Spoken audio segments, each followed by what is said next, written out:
नमस्ते, प्रणाम। मैं घाट पूजने जब जाते हैं तो ये गाना गाया जाता है। आप लोग को कैसे लगा कमेंट बॉक्स में बताइएगा। सगेरा खाना लंबी दूरी रे समलिया, सगरा खाना लंबी दूरी रे समलिया, चलतई चलता मोरा पौआ पिराने, चलतई चलता मोरा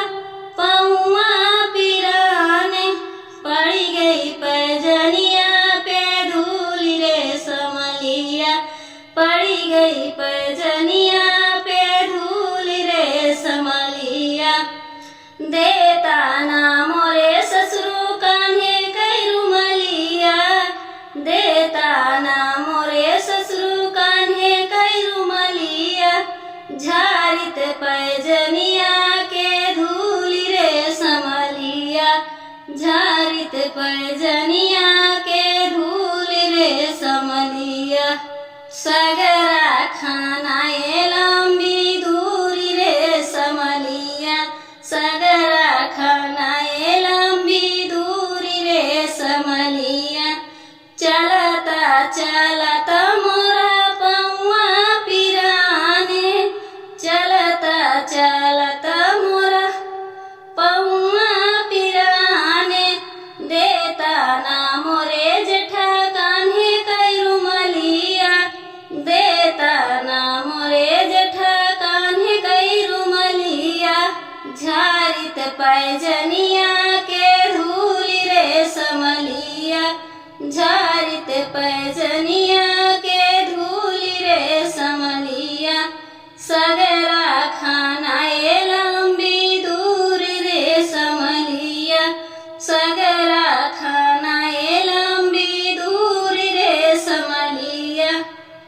चलतई चलता मोरा पौआ पिराने, चलतई चलता मोरा पौआ पिराने,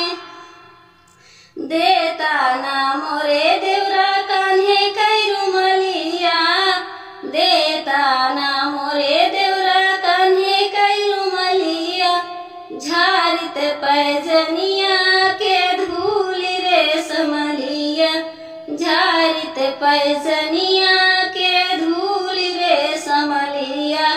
मोरे पैजनिया पे पड़ी गई धूल रे समलिया, सगरा खाना लंबी दूरी रे समलिया, सगरा खाना लंबी दूरी रे समलिया, चलतई चलता मोरा पौआ पिराने, चलतई चलता मोरा पौआ पिराने, पैजनिया पे पड़ी गई धूल रे समलिया,